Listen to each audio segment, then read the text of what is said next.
And स्वागत है आप सबका हमारे चैनल एग्रीकल्चर पॉइंट में। और दोस्तों मैं लेकर आया हूँ बीएससी एग्रीकल्चर 6 सेमेस्टर का जो अभी भी पेपर हुआ है manure fertiliser and soil fertility management का। तो उसके आंसर की लेकर आया हूँ। ये मेरे पास सीरीज़ जो है बी सीरीज़ है और इससे आप मिला लीजिए कि सीरीज़ कौन सी है आपकी। तो चलता हूँ क्वेश्चन नंबर 1 की तरफ। उर्वरक नियंत्रण अध्यादेश के अनुसार यूरिया में कितने % बायोरेट होता है? तो इसमें ऑप्शन आपका हो जाएगा लेस देन, कितना होता है? Less than 1.5%। तो ऑप्शन सी इसका राइट रहेगा। नेक्स्ट आता है डीएपी में कितने % नाइट्रोजन होता है? तो डीएपी में 18% नाइट्रोजन होता है। नेक्स्ट आता है निम्नलिखित में से कौन सा तत्व नाइट्रोजिनेज एंजाइम का आवश्यक अवयव है? तो कौन है? मॉलिब्डेनम है। ऑप्शन ए राइट रहेगा। नेक्स्ट आता है नाइट्रोजन किसका आवश्यक अवयव है? तो किसका है? तो ये प्रोटीन का होगा दोस्तों। तो ऑप्शन बी इसका राइट रहेगा। नेक्स्ट आता है कार्बनिक नाइट्रोजन का अकार्बनिक नाइट्रोजन में बदलने की क्रिया कहलाती है? तो खनिजीकरण कहलाती है। ऑप्शन ए राइट रहेगा। नेक्स्ट आता है नाइट्रीकरण क्रिया में अमोनिया को नाइट्राइट में बदलने में कौन सा जीवाणु सहायक होता है? तो नाइट्रोसोमोनास सहायक होता है। दोस्तों ये भी क्वेश्चन मैंने बताया हुआ था नोट्स में अपने। नेक्स्ट क्वेश्चन आता है खनिजीकरण में किस CN अनुपात का अनुपात होता है? तो ऑप्शन सी राइट रहेगा, लेस देन 20:1। नेक्स्ट क्वेश्चन आता है पादप पोषक तत्वों की अनिवार्यता की कसौटी किसने दी थी? तो अर्नान और रिसाउट ने दी थी। दोस्तों ये तो रिपीटेड क्वेश्चन है। नेक्स्ट क्वेश्चन आता है पौधों में संरचनात्मक तत्व है? तो कौन है? CHO होता है। तो ऑप्शन डी राइट होगा। नेक्स्ट आता है पौधों में आयन अवशोषण का कैरियोसिस हाइपोथेसिस सिद्धांत किसने दिया था? तो ये दोस्तों किसने दिया था? ये स्टीन ने दिया था, इप्स्टीन। तो ऑप्शन बी राइट रहेगा। नेक्स्ट आता है पौधे नाइट्रोजन को किस रूप में ग्रहण करते हैं? तो ऑप्शन सी राइट रहेगा। NH4 और NO3- के रूप में भी ग्रहण करते हैं। ऑप्शन सी राइट रहेगा। नेक्स्ट क्वेश्चन आता है पौधों में लौह तत्व की अनिवार्यता की खोज किसने की थी? तो ग्रिस ने की थी। ऑप्शन ए राइट रहेगा।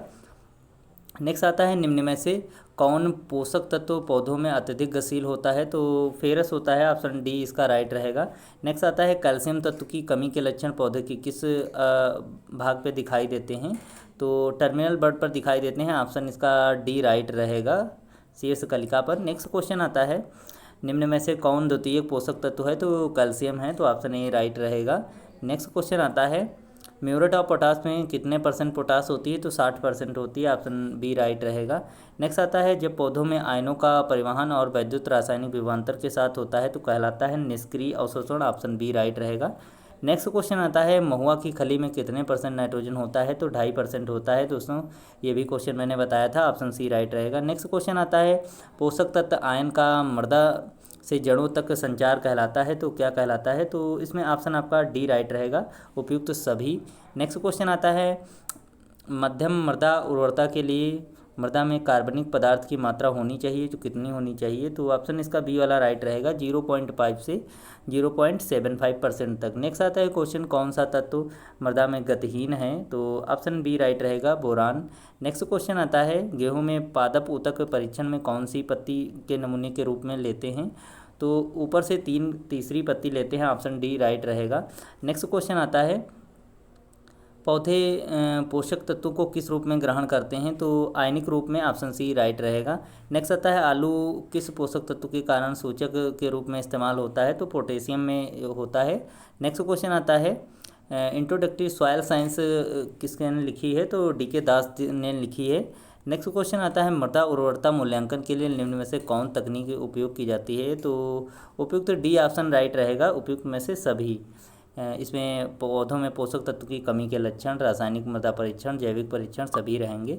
नेक्स्ट क्वेश्चन आता है कि पौधों या मृदा में पोषक तत्वों की वह सांद्रता जिसके नीचे पौधे अपना जीवन चक्र पूरा नहीं कर सकते कहलाती है? तो विद्युत विषाक्तता कहलाती है, टॉक्सिसिटी विषाक्तता सीमा। तो ऑप्शन डी राइट रहेगा। नेक्स्ट आता है केंद्रीय उर्वरक गुणवत्ता नियंत्रण एवं प्रशिक्षण संस्थान है? तो फरीदाबाद में। ऑप्शन बी राइट रहेगा। नेक्स्ट आता है पौधों की जड़ों में विकास के लिए कौन सा तत्व आवश्यक है? तो फास्फोरस आवश्यक है। ऑप्शन डी राइट रहेगा।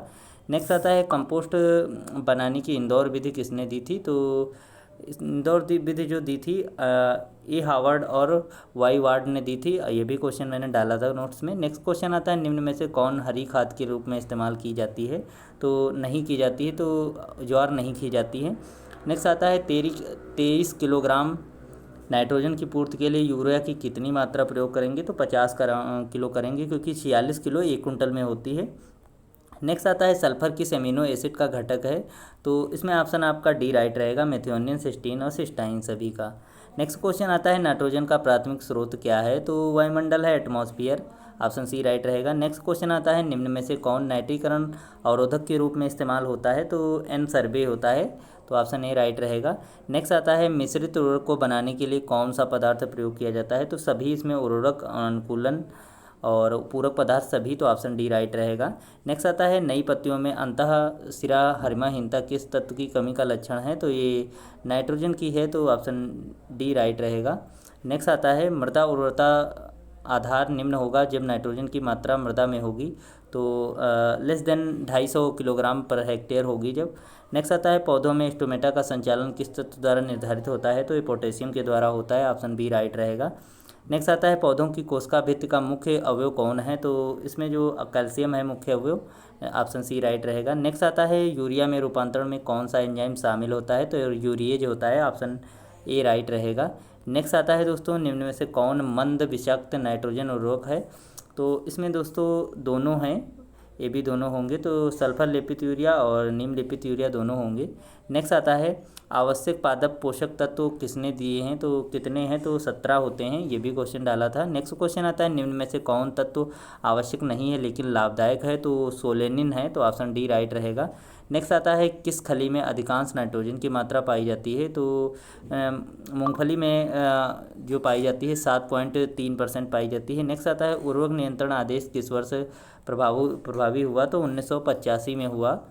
नेक्स्ट क्वेश्चन आता है सामान्यतः सूक्ष्म पोषक तत्वों की उपलब्धता अधिक होती है, तो किसमें होती है, सोडिक सॉइल में होती है, एसिटिक, तो ऑप्शन सी राइट रहेगा, अम्लीय में।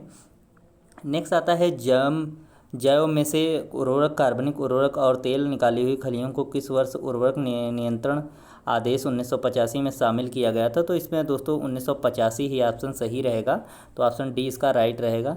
नेक्स्ट आता है गोबर की खाद में कितने % नाइट्रोजन पाया जाता है, तो 0.5% पाया जाता है FOI में। नेक्स्ट क्वेश्चन आता है निम्न में से कौन कंपोस्ट बनाने की विधि नहीं है, तो जेल जो होती है, जेल डाल वो नहीं है। नेक्स्ट आता है जिप्सम में कितने % सल्फर होता है, तो 18.6% जिप्सम में सल्फर होता है। नेक्स्ट आता है निम्नलिखित में से कौन INM का अवयव है, तो इसमें उपयुक्त सभी आंसर रहेंगे, हरी खाद, गोबर की खाद, जैव उर्वरक सभी। नेक्स्ट आता है मृदा उत्पादकता का आधार क्या है, तो ऑप्शन इसका ए राइट रहेगा, मृदा उत्पादकता, उर्वरता। नेक्स्ट आता है कृषि रसायन का पिता कौन है, तो ये लिविंग है, Johns Justus von Liebig. Next question आता है उर्वरक जिसमें केवल एक पोषक तत्व पाया जाता है कहलाता है, तो सरल उर्वरक कहलाता है, ऑप्शन बी राइट रहेगा।